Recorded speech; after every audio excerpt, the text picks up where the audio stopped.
ओम शांति। आज के वरदान, बाप दादा के वरदान। जो तपस्वी बच्चे हैं, तपस्या कर रहे हैं, उन लोगों के लिए वरदान है। डेट 30 जून 2022। वरदान: सर्व खजानों के अधिकारी बन, स्वयं को भरपूर अनुभव करने वाले मास्टर दाता भव।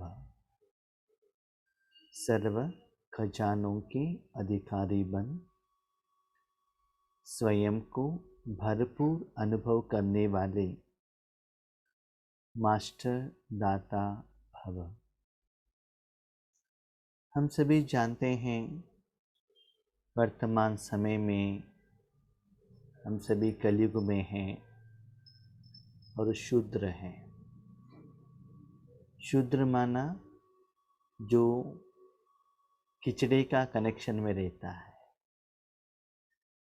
भले तन के लिए या कपड़ा में कोई खिचड़ा नहीं लगा हुआ हो, मन में तो इतना विकार है, इतना चिंता है, तो आत्मा उस खिचड़े से चिंतित है। तो बाबा हमको देवता बना देता है, माना तो चिंता से बाहर जाकर इतना भरपूर, इतना खुशनुमा, इतना आनंद, इतना सफलता आपकी जिंदगी में आ जाता है। भगवान से मांगने के बदले, भगवान से कंप्लेंट करने के बदले, फरियाद लेकर जाने के बदले, भगवान में जो जायदाद है वो देने के लिए आप निमित्त बनते हो। लेकिन वो कब होता है? जब आपके पर्सनल लाइफ में आप भरपूर रहेंगे, तभी तो वो हो सकता है ना। लौकिक में भी कोई दान कब करता है? जब उनके पास सब कुछ है, साधन है, चीज है, सब कुछ है, तभी तो दान कर सकता है ना। जब उनके पास कुछ कमी है तो लाने के लिए वो क्या करेगा? कमाई करने के लिए भागेगा, बिजनेस करने के लिए भागेगा, नहीं तो जॉब करने के लिए जाएगा, क्योंकि कोई इच्छा पूर्ण करने के लिए उनको पैसा चाहिए ना। आज हम दुनिया में देख रहे हैं, किसी किसी लोगों के पास लाखों के हिसाब में करोड़ रुपए हैं, फिर भी वो कमाई करने में बिजी लगे हुए हैं। खुशी है क्या उनके पास? नहीं है ना। तो आज बाबा वही कहते हैं, बच्चे दाता कब बनते हो? मास्टर दाता कब बनते हो? जब अपने जिंदगी में आप भरपूर हो। सर्व खजानों से, सर्व खजान से माना तन में भी कोई बीमारी ना हो, पैसा भी इतना हो जो भोजन खाने के लिए मिनिमम मिड लेवल जो लाइफ है वो लीड करने के लिए। ऐसा नहीं कि बहुत पैसा हो, ऐसा नहीं। मन भी खुश हो, उस दिन कोई चिंता न हो, कोई समस्या, कोई विघ्न, किसी ने डांटा है, कुछ भी ना हो, ना भरपूर। किसी तरफ से आपका मन समस्या का समाधान के लिए न भागे। या मन का समस्या हो, तन का हो, कोई पास्ट फ्यूचर किसी ने कुछ कहा है, कहा भी ना हो, भरपूर। लेकिन वो कब होगा?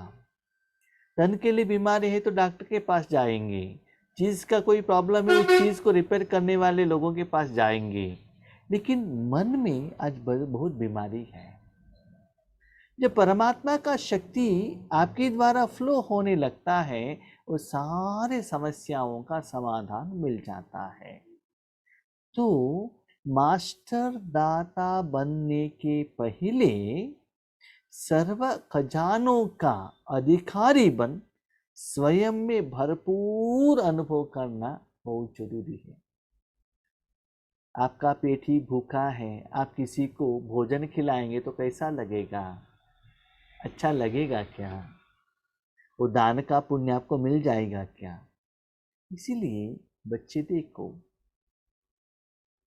जब आप आत्मा समझकर बाबा में मन लगाते हो ना, यथार्थ आपका योग रहेगा, पुरुषार्थ रहेगा, सेवा रहेगा, तो आपका मांगने का ज़रूरत नहीं रहता है। बाबा ये करके दे दो ना, वो करके दे दो ना, आपने ये नहीं किया, वो नहीं किया, उनको तो आपने ये दे दिया, मुझे तो ये नहीं दिया, हम तो इतना साल से पुरुषार्थ सेवा कर रहे हैं, हमको आगे नहीं बढ़ाया, आपने मुझे चांस नहीं दिया।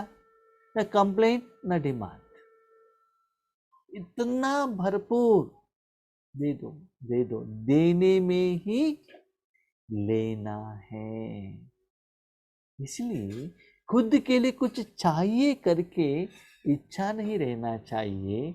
हर रोज जो आप रूहानी सेवा करने में बिजी होते हो ना, तो यज्ञ से जो चाहिए सब कुछ मिल जाता है।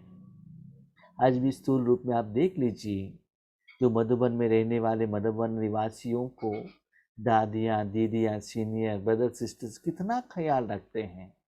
कपड़ा है, आयरन लगाया हुआ कपड़ा है, अच्छा भोजन है, तबीयत ठीक नहीं है तो हॉस्पिटल में लेकर जाना, इनका इंश्योरेंस कराना, तो कितना अटेंशन रखता है बाबा स्थूल रूप में। जब स्थूल रूप में रखते हैं तो सेवा में बिजी रहेंगे, तो सूक्ष्म में भी मैं रखूंगा ना। लेकिन उसके लिए आपका योग ठीक होना चाहिए। दूसरी बात याद रखिएगा, जितना आप दाता बनते ही जाते हो, ईश्वरीय शक्ति दुनिया को देते जाते हो, उसके आधार पर ये सारी आपका इच्छाएं, ख्वाहिश, डिमांड्स, नीड्स, जरूरत ये कंप्लीट हो जाएगा। इससे आप भरपूर होंगे। मधुबन में जाइएगा, 24/7 भंडारा में भोजन है, चाय ड्रम में भरा हुआ, जितना चाहिए पी लो, गर्म पानी है, ठंडा पानी है पीने के लिए, नहाने के लिए, हर चीज, कुछ समस्या ना हो। दही चाहिए, दूध के भंडारा में जाइए, दही मिल जाएगा, दूध चाहिए मिल जाएगा, यात्रा भोजन चाहिए मिल जाएगा। जब आप इतना हम बच्चों के लिए, हजारों लोगों के लिए इंतजाम कर रहा है, तो आप ईश्वर क्यों कर रहा है? कि वहाँ के लोग सेवा में बिजी है ना, तो उनको देखभाल करना भी बाबा का जिम्मेदारी होता है। तो लौकिक में भी देख लीजिए, आज जो बड़े बड़े कंपनी वाले हैं ना, जो करोड़ों के रूप में, लाखों के रूप में सैलरी देते हैं, अपनी एम्प्लॉय को हर साल कंपलसरी वो बॉडी टेस्ट कराते हैं, ब्लड टेस्ट कराते हैं, कंपलसरी कराते हैं, क्योंकि अपना एम्प्लॉय ठीक रहे। और उनको घर से ऑफिस तक पिकअप ड्रॉप, कैंटीन का इंतजाम, कितना इंतजाम करते हैं। तो लौकिक लोग में वो लोग इतना संभाल रहे, क्या बाबा नहीं करते हैं? लेकिन कोई कोई भाई बहनें कहते हैं, लेकिन हमको तो ऐसा फीलिंग नहीं हो रहा है, भगवान से जो चाहिए हम मांगेंगे तो भी नहीं मिल रहा है, इसका रीजन क्या है? बाबा कहते हैं इसका कारण ये है, बच्चे भगवान की शक्ति के ना खुद के लिए, स्वार्थ के लिए यूज कर रहे हो, दाता नहीं बन रहे हो, विश्व के लिए नहीं दे रहे हो। वही मधुबन में जाकर आप आराम से सो जाएंगे, यज्ञ में कुछ सेवा नहीं करेंगे तो आपको कौन देखेगा? यज्ञ की सेवा करेंगे तभी तो वो ख्याल करेंगे ना। कोई मालिक के शॉप में जाकर आराम से बैठकर भोजन खा के चाय पी के रहेगा, तो मालिक उनको तनख्वाह देगा क्या, सैलरी देगा क्या? नहीं देगा ना। तो अच्छा सेवा करो तो करेगा। हम भी जहाँ इस कंपनी में काम करते थे, तो हमें और मैनेजर को कंपनी वालों ने नया बिल्डिंग बना के दे दिया। क्यों दिया? रात दिन सेवा करते थे ना, सेवा तो नहीं कहेंगे, सैलरी तो ले लेते, काम करते थे, कर्म करते थे, अपना कंपनी समझकर काम करते थे, इसलिए वो मिलता था। इसलिए जितना आप दाता बनते हो उतना आपको मिलता है। लेकिन दाता बनने के लिए बाबा ने कहा, तन से, मन से, स्पेशली मन से भरपूर रहना बहुत जरूरी है। लेकिन भरपूर कैसा बनेगा? दान करो, मुझे चाहिए, शांति चाहिए, सुख चाहिए, लेने से नहीं होता है, मांगने से नहीं होता है, स्वार्थ के लिए नहीं। ये थोड़ा ऑपोजिट है। लौकिक में क्या समझते हैं? जितना मेरे पास सुख का साधन है, पैसा है, उतना सुख है। यहाँ टोटल ऑपोजिट है। जितना देते हो उतना आपके पास आता है। कहा जाता है 1-2 हज़ार पावो विनाशी खजाने से कम होता है। कितना दान करते ही जाते हो स्थूल धन, उतना आपका स्टॉक फिक्स डिपॉजिट कम होता ही जाता है और उसको ठीक करने के लिए और कमाई करना पड़ता है। यहाँ अविनाशी खजाना देने से बढ़ता है।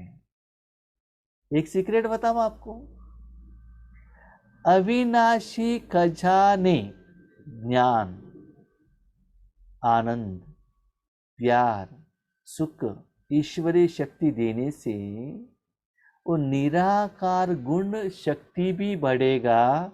दूसरा सीक्रेट, आपका स्थूल धन भी बढ़ेगा। That is the secret. भगवान के शक्ति दान करने से सीक्रेट क्या है जानते हो? आपका तन का बीमारी भी निकल जाएगा, स्थूल धन भी मिल जाएगा, नाम मान शान अविनाशी चीज तो बढ़ता ही है, खुशी बढ़ता ही है, लेकिन उसके साथ स्थूल भी ज्यादा होने लगेगा, प्रोवाइडेड आपका पुरुषार्थ और सेवा ठीक होगा। तो ईश्वरीय शक्ति देने से आपको जब स्थूल धन भी बढ़ रहा है, क्यों कमाई के लिए अपना समय संकल्प सभी क्यों लगाते हो? जितना जरूरत है वो मैं दे देता हूँ ना। लेकिन ज़्यादा कमाई करते जाते हो तो क्या होता है ना, जो भी साधन आपके आगे विनाश हो जाएगा, तब रोना आएगा, हमने तो समय संकल्प इसमें लगाया, ये तो चला गया। जैसे कि क्या होता है ना, कोई माँ बाप सोचते हैं ये तो मेरा बेटा है, इनको इन्हें जन्म दिया, कितना मुश्किलात लिया, रात को जाग कर उनको पालना की, हमने पेट भर के खाना नहीं खाया, उनको एजुकेशन दिलाया, फॉरेन भिजवा दिया, लेकिन आज मेरा बात ही नहीं सुनता है, शादी करके अपने युगल को लेकर चला गया है, मुझे फोन भी नहीं करता है। तो पछताते हैं क्यों? क्योंकि अपना समय संकल्प उनके लिए लगाया ना, एक्सपेक्टेशन रखा ना। मैंने नहीं लगाया होता तो मुझे इतना साल तक कमाई करने का जरूरत नहीं होता। तो ऐसे सोचते हैं। इसी बाबा कहते हैं, तन धन जन के लिए जितना भी करो, एक ना एक दिन आपको पछताना पड़ेगा। हाँ, ड्यूटी समझ कर करो, लेकिन एक्सपेक्टेशन मत रखो। कर्मण्येवाधिकारस्ते मा फलेषु कदाचन। फल को एक्सपेक्टेशन मत करो, रखो, लेकिन कर्म करते चलो। तो बाबा कहते अभी ये फॉर्मूला अप्लाई करके तो देखो ना।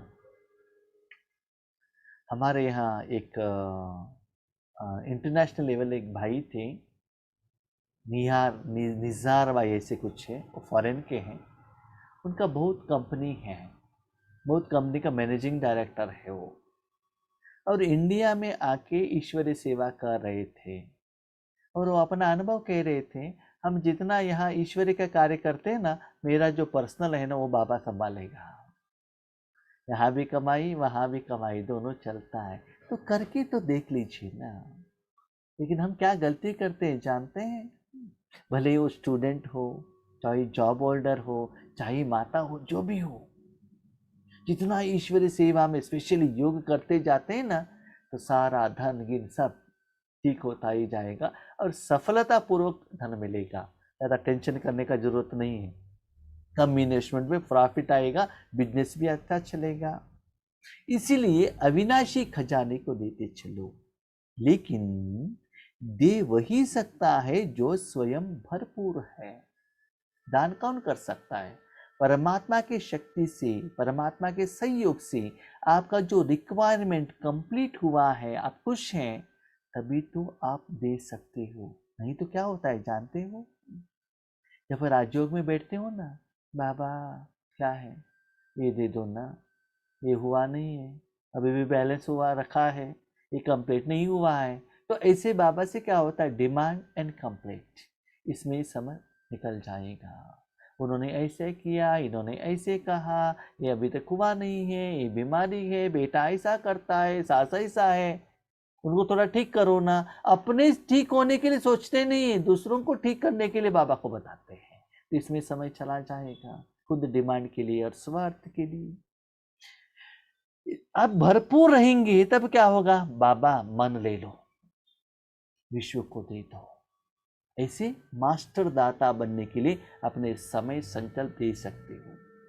तो मास्टर दाता अर्थात स्वयं भरपूर व संपन्न रहने वाले, स्पेशली राजयोग के लिए जब बैठते हो उस समय आपका मन और कहाँ भी चाहना रखकर, डिमांड रखकर, कंप्लेंट रखकर बाहर नहीं जाना चाहिए। राजयोग में ये सभी चीज चेक कीजिएगा। उन्हें नशा रहता है कि बाप का खजाना मेरा खजाना है, तो सदा देते ही रहते, देने में बिजी रहते हैं। बाबा कहते आगे आगे बढ़ते बढ़ते बच्चे मैं आपको इतना परमिशन दे देता हूँ ताकि मुझे पूछने का जरूरत नहीं रहता है। जैसे कोई बच्चा है ना, बाप का ही बिजनेस संभाल रहा है, उनका ही घर का काम संभाल रहा है, तो एक दिन पिताजी क्या करते हैं, चाबी उनके हाथ में दे देते हैं। उसके बाद उनके शॉप में जो भी लोग डोनेशन मांगने के लिए आते हैं ना, कहते हैं मेरा बेटा, मेरे बेटे से बात कीजिएगा, वही कमाई कर रहा है, वही बिजनेस कर रहा है, वो भी वही दे देगा। ठीक है। तो बाबा कहते एक ऐसा समय आएगा बच्चे, आप मुझे पूछने का जरूरत नहीं रहता है, अधिकार से भगवान का जो जायदाद है वो आप उठाकर दे सकते हो। याद रखिएगा, भगवान का जायदाद निराकार है। ठीक है, कोई स्थूल चीज के बारे में बाबा नहीं बता रहे हैं। निराकार जो परमात्मा का शक्ति है आप अधिकार से दे सकते हो। जिनकी याद सच्ची है उन्हें सर्व प्राप्तियां स्वतः होती है। मैंने एक बार आपको अनुभव बताया था मेरा। एक बार हम माउंट आबू गए थे कुमार्स भट्टी के लिए।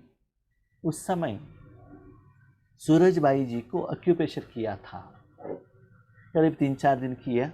उसके बाद लास्ट डे हम अक्यूप्रेशर करने के लिए गए।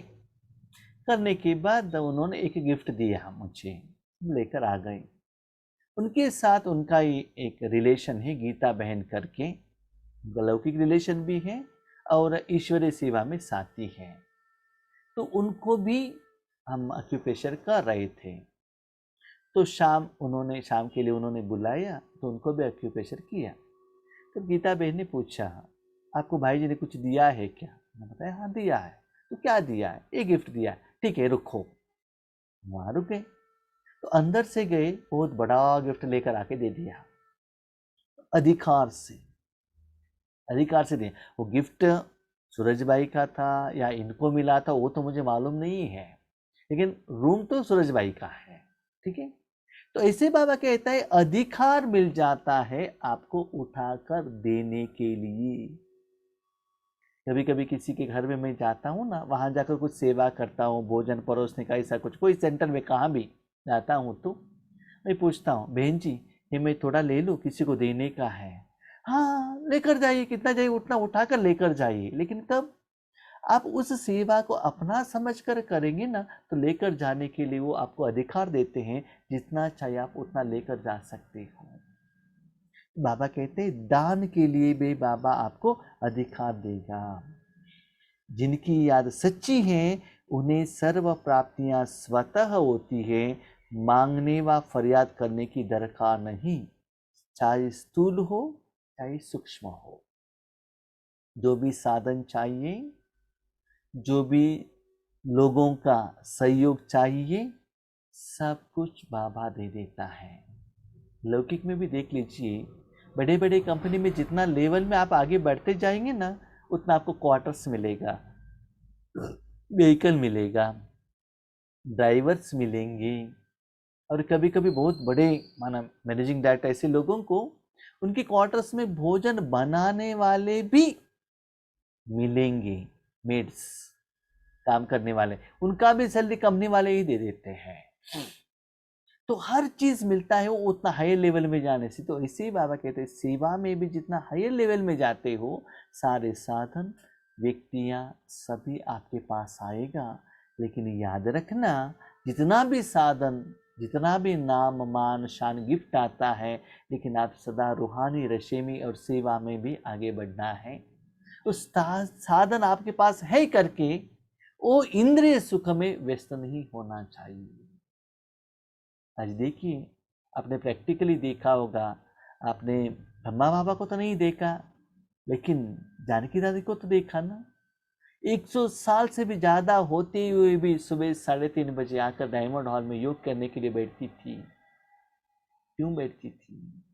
देना देना देना, देने में ही देना, उसमें जो खुशी मिलता है और किसी में भी नहीं मिलता है। इसीलिए बाबा कहते हैं वो जो सच्चे बच्चे हैं उनका ही सारा रिक्वायरमेंट कहने से पहले मैं कंप्लीट कर लेता हूँ।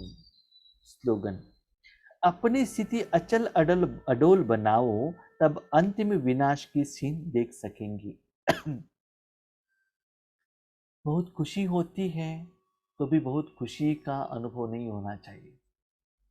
कोई दुख का सिचुएशन है, दर्द है, शरीर में कोई फीलिंग है, माना कोई बीमारी है, तो उसका भी असर नहीं होना चाहिए।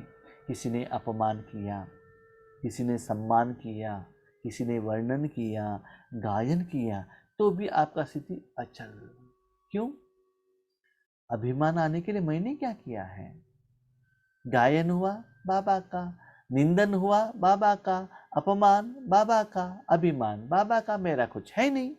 तो अचल अडोल बनने से विनाश में जो भी सूक्ष्म और स्थूल जो भी सीन है ना, उसको आप देख सकेंगे।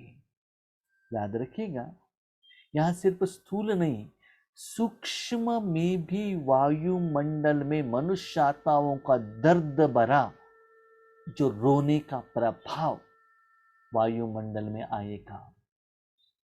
जो आत्मा ने शरीर को त्याग किया है, दूसरा शरीर नहीं मिल रहा है, वो इतना रोने लगेंगे, पश्चाताप का आंसू सूक्ष्म रूप में। आपका नजदीक में रहने वाला कोई परिवार का मेंबर एक दिन रो लेंगे तो आपको कितना फीलिंग होता है। समझ लीजिए हजारों लोग मर जाएंगे तो क्या होगा।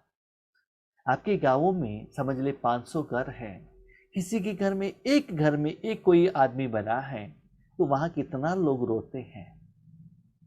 वही 500 बिल्डिंग जो रहने वाले गांव में 400 घर में लोग मर गए हैं और बिल्डिंग गिर गया, सभी लोग रो रहे हैं, तो उसका हालत क्या होगा? सोच लीजिएगा। तो वैसे सिचुएशन में भी आपका मन स्टेबल रहे, उसके लिए अभी से ही उस स्थिति को आपको क्या करना है? अचल अडोल बनाना चाहिए। तभी विनाश के सीन को आप देख सकते हो। ठीक है, तो अपनी स्थिति को चेक कीजिएगा। कभी कभी थोड़े छोटे से इंसिडेंट्स में आपका मन डिस्टर्ब तो नहीं होता है, छोटी छोटी बातों में। अपने रिश्तेदार कोई मर गए, किसी ने कुछ कर दिया, तो तुरंत रिएक्शन इफेक्ट स्थिति में हलचल तो नहीं होता है। हाँ, मैंने देखा है लौकिक रूप में भी। हम जब छोटेपन से थे, ज़्यादातर घूमने के लिए जॉब दिलाया था, अलग अलग जगह पर सोते थे, अलग अलग जगह पर हर रोज़ वैरायटी भोजन, वैरायटी जगह पर सोना, वैरायटी लोगों से मिलना और वैरायटी पानी पीना। तो बॉडी ऐसे एडजस्ट हो गया है। आंध्रा में जाएंगे तो वैरायटी खिलाएंगे, केरला में जाएंगे तो वैरायटी, नॉर्थ कर्नाटक में वैरायटी, साउथ कर्नाटक में अलग वैरायटी। तो बॉडी उसके लिए एडजस्ट हो गया। घूमना पीना, ट्रेन, बस, फ्लाइट, बाई वॉक, सभी में एडजस्ट हो गए। लेकिन जो एक ही जगह पर रहते हैं ना, स्पेशली जो माताएं एक ही जगह पर एक ही घर में रहते हैं, उनको एक दिन और कहाँ भी बाहर और एक गिलास पानी पी लिया तो उनका बॉडी डिस्टर्ब हो जाएगा, बुखार आएगा, काशी आएगा, कुछ ना कुछ हो जाएगा। क्यों? क्योंकि बाहर के जो एटमॉस्फेयर में उनका बॉडी एक्सेप्ट नहीं करता है। ऐसे ही आपका मन भी क्या होना चाहिए? बाहर का जो सिचुएशन के अनुसार हर रोज चेक कीजिएगा, आपका मन सदा स्टेबल रहता है, तभी अंतिम सीन को आप चेक कर सकते हैं। माना सिंपल। लास्ट बाबा ने एक बात कही, बच्चे देखो, जब स्कूल में जाते हो, छोटे मोटे एग्जाम तो टीचर करते हैं, उस समय आप डिस्टर्ब नहीं होना चाहिए, प्रेशर नहीं आना चाहिए। तब आप फाइनल एग्जाम में विदाउट एनी हेजिटेशन, भय के बिना आप फाइनल क्वेश्चन का आंसर लिख सकते हो। छोटे छोटे एग्जाम में एक लेसन हुआ, उसके क्वेश्चन में आप टेंशन ले लिया, तो फाइनल एग्जाम में सारे बुक के ऊपर रहेगा, उस समय क्या करेंगे? इसीलिए डे टू डे लाइफ में जो होता है उसका सिचुएशन का असर क्या होता है, स्पेशली जब आप राजयोग में बैठते हैं तब आप चेक कीजिएगा, क्या मन मेरा डिस्टर्ब्ड है या स्टेबल है। ठीक है, अच्छा, ओम शांति।